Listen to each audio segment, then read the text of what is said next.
Hello everyone, कैसे हैं आप सब? होपफुली फाइन होंगे। मैं होप करता हूँ लास्ट वीक आपका logical as well as profitable गया होगा। तो एक और वीडियो लेकर हम आपके सामने प्रेजेंट है। इस वीडियो में हमेशा की तरह कुछ अच्छे स्विंग के सेटअप्स नज़र आ रहे हैं, उन्हें डिस्कस करेंगे। और जो सबसे ज़रूरी चीज़ डिस्कस करेंगे वो ये कि इन सारे सेटअप्स के पीछे लॉजिक क्या है। तो टोटल 7 सेटअप में 4 पुराने हैं, 3 नए हैं जिन्हें हम इस वीडियो में डिस्कस करने वाले हैं। तो इस वीडियो को स्टार्ट करते हैं। स्टार्ट करने से पहले 2 इंपॉर्टेंट पॉइंट। फर्स्ट पॉइंट, इन्हें इम्प्लीमेंट कैसे करना है। तो अगर आप लेस रिस्क की ट्रेडर हो तो शेयर बाय कर लो, हाई रिस्क की ट्रेडर हो तो फ्यूचर्स में ट्रेड कर सकते हो। और अगर आप ऑप्शन ट्रेडर हो तो एक प्रॉब्लम आती है कि कई बार क्या होता है, स्विंग सेटअप जैसे साइडवेज हो जाते हैं शेयर। जैसे SBI है, 2 हफ्ते से हम लोग रिकमेंड कर रहे थे, ना टारगेट आ रहा था ना स्टॉप लॉस आ रहा था। इस हफ्ते मोमेंटम आया। तो जब हम नेकेड ऑप्शंस में ट्रेड करते हैं, नेकेड कॉल में और पुट में, तो टाइम वैल्यू डिके हमें कई बार फेस करना पड़ जाता है। जबकि ट्रेड गलत नहीं हुई, हमें लॉस हो जाता है। उससे बचने के लिए हम बुल पुट या बियर कॉल जैसी स्ट्रेटजीज बना सकते हैं। और अब रिजल्ट सीजन स्टार्ट हो चुका है लास्ट हफ्ते से। तो हमें बस ट्रेड लेने से पहले ये देख लेना है कि जिस कंपनी में, जिस भी शेयर में हम ट्रेड लेने जा रहे हैं, उसके आने वाले 3-5 दिन, 3 या 4 दिन में रिजल्ट तो नहीं आने वाले। क्योंकि जो न्यूज़ है वो हमारी एनालिसिस को गलत करने की पावर रखती है। तो 2 पॉइंट ध्यान में रखने हैं। रिजल्ट सीजन चल रहा है तो रिजल्ट वाला पॉइंट ज़रूर ध्यान में रखना है, और ऑप्शंस वालों के लिए जो पॉइंट है उसे रखना है। तो स्टार्ट करते हैं। टोटल 7 सेटअप है। सबसे पहला सेटअप है LIC इंडिया का। फ्रेश सेटअप है।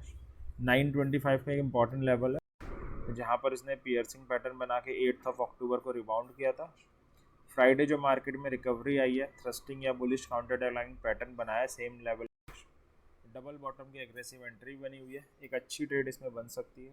तो 920 ऑन वीकली क्लोजिंग बेसिस का स्टॉप लॉस बाय कर सकते हैं मंडे। 915 से 13 EMA हमारा फर्स्ट टारगेट, और 974 हमारा सेकंड टारगेट हो जाएगा। सेकंड सेटअप है SBI का, 2 हफ्ते से रिकमेंड करते हुए आ रहे हैं। 790 का वीकली क्लोजिंग बेसिस पे स्टॉप लॉस था। 800 का इंपॉर्टेंट लेवल था। 800 और 13 EMA पे कंसोलिडेट कर रहा था बेसिकली शेयर। 824 का एक सिंगल टारगेट था। फ्राइडे इसका हाई लगा 822.60 का। टारगेट थोड़ा बहुत रह गया है, बट कोई प्रॉब्लम नहीं है। बड़ा स्ट्रॉन्ग बंद हुआ है, मार्केट भी ठीक बंद हुई है। तो मोस्ट प्रॉब्ली जो रेस्ट 2-4 रुपये रह गए हैं, 1-2 रुपये, वो ये मंडे को टारगेट लगा देना चाहिए। तो टारगेट अगर आपने प्रॉफिट बुक कर लिया फ्राइडे को, ठीक है। नहीं किया तो don't worry, 825 hopefully maximum chance है अगले हफ्ते आ जाएगा, तब आप प्रॉफिट बुक करके निकल सकते हैं। तीसरा सेटअप है पेट्रोनेट का। लास्ट हफ्ते रिकमेंड किया गया था। 350 का एक इम्पॉर्टेंट लेवल था, उस पर कंसोलिडेट कर रहा था। 13 EMA पे सपोर्ट ले रहा था। 360 और 374 के 2 टारगेट थे। 350 ऑन वीकली क्लोजिंग बेसिस का स्टॉप लॉस था। अगर आप देखोगे थर्सडे को शेयर का, सॉरी वेडनेसडे को शेयर का हाई लगा 361.40 का। फर्स्ट टारगेट अचीव हुआ। वहाँ पे इसने शूटिंग स्टार जैसी फॉर्मेशन बनाई और गिर गया। तो अगर आपने पहले टारगेट पे प्रॉफिट बुक कर लिया था, बड़ी अच्छी बात है। दूसरे टारगेट का तभी वेट करना है जब कोई भी कैंडल फर्स्ट टारगेट ऊपर क्लोज एंड सस्टेन करने लग जाए। यहाँ तो ऐसा हुआ ही नहीं, पहले टारगेट पे शूटिंग स्टार बन गया था। तो अगर आपने पहले टारगेट में प्रॉफिट बुक कर लिया तो अच्छी बात है। अगर आप दूसरे का वेट कर रहे थे किसी भी रीज़न के कारण, तो फ्राइडे जब ये शेयर गिरा है, रिकवरी करके हैमर बना के तो बंद हुआ है, बट जो स्टॉप लॉस है उसके 55 पैसे नीचे जस्ट क्लोजिंग दे गया। तो 55 पैसे इतना मैटर करता नहीं है, बट अगर हम एकदम स्ट्रिक्टली चलें तो फिर स्टॉप लॉस हिट हो चुका है। तो कंक्लूजन यही है कि अगर आपने पहले टारगेट में प्रॉफिट बुक कर लिया तो बहुत अच्छी बात है। दूसरे का वेट करना बनता ही नहीं, क्योंकि पहले टारगेट के ऊपर क्लोजिंग नहीं आई है। अगर आप किसी भी रीज़न के कारण सेकंड का वेट कर रहे थे, तो हल्की सी क्लोजिंग नीचे आ गई है, बट वो इतना मैटर करती नहीं है। तो आप अभी भी इंतज़ार कर सकते हो। अगर आप लॉस बुक करके निकल चुके हो तो वो तो आपकी मर्जी है। तो अगला सेटअप है रिलायंस का। ये फ्रेश सेटअप है। रिलायंस में अभी एक बहुत डिसेंट करेक्शन हमें देखने को मिला है रिसेंट में। इसके रिजल्ट्स भी आए थे। रिजल्ट के बाद थोड़ा और करेक्शन आया इसमें। अब 2700 का इंपॉर्टेंट लेवल है, जिसमें इसने रिजल्ट के अगले दिन पियर्सिंग पैटर्न बना के रिबाउंड किया है। चांसेस है काफ़ी पिट चुका है शेयर, इंपॉर्टेंट लेवल्स पे बाइंग सिग्नल्स भी दे रहे हैं, यहाँ से रिबाउंड बनता है। 2750 से 13 EMA का जोन फर्स्ट टारगेट होगा। 2799 सेकंड टारगेट होगा। 2691 वीकली क्लोजिंग बेसिस पे स्टॉप लॉस होगा। तो 4 सेटअप है। LIC और रिलायंस फ्रेश है, जिन्हें अगले हफ्ते लिया जा सकता है। SBI में ऑलमोस्ट टारगेट आ गया है, जो बचा है वो रेस्ट अगले हफ्ते आ जाना चाहिए। पेट्रोनेट में फर्स्ट टारगेट अचीव हो चुका है, इसलिए हम ट्रेड क्लोज कर रहे हैं। अगला सेटअप है इंडसइंड बैंक का।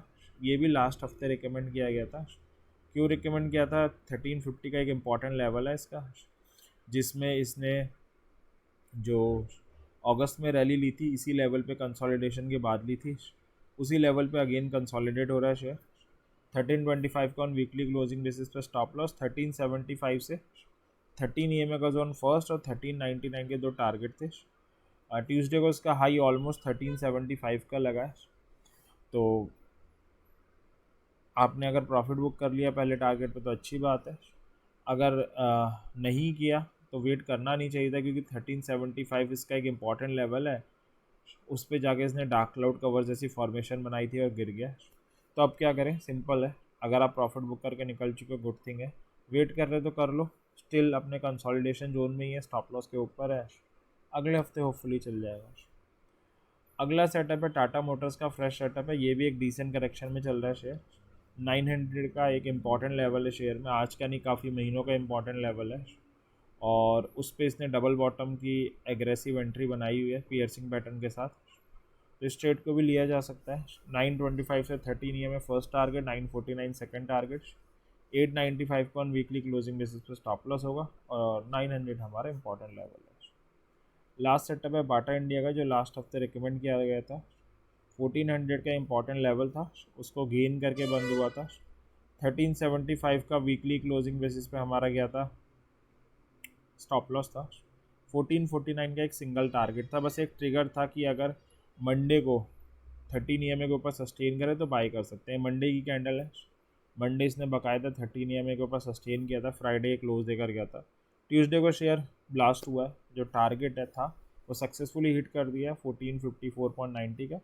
तो मैं उम्मीद करता हूँ आपने ये ट्रेड ली होगी और प्रॉफिट बुक करके निकल गया होगा। तो टोटल 7 सेटअप है। Tata motor, Reliance, LIC, fresh इन्हें लिया जा सकता है, कोई भी ट्रिगर नहीं है। बाटा ट्रेड क्लोज है, एक टारगेट था आ गया है। SBI ऑलमोस्ट ट्रेड क्लोज ही है, जिन्होंने प्रॉफिट बुक कर लिया, जो रह गए अगले हफ्ते कर लेंगे। पेट्रोनेट में फर्स्ट टारगेट आ गया, तो ये भी ट्रेड क्लोज है। तो ये था अगले हफ्ते के रिगार्डिंग डिस्कशन। मैं होप करता हूँ डिस्कशन आपको कुछ जेन्युइन ट्रेड लेने में हेल्प करेगा। इसी विश के साथ एंड करते हैं, और हमेशा की तरह एक सेशन रहेगा, अपनी हार्ड एंड मनी से ट्रेडिंग कर रहे हैं तो कोई भी ट्रेड लेने से पहले अपनी एनालिसिस जरूर करें। एंड करते हैं, थैंक यू वेरी मच।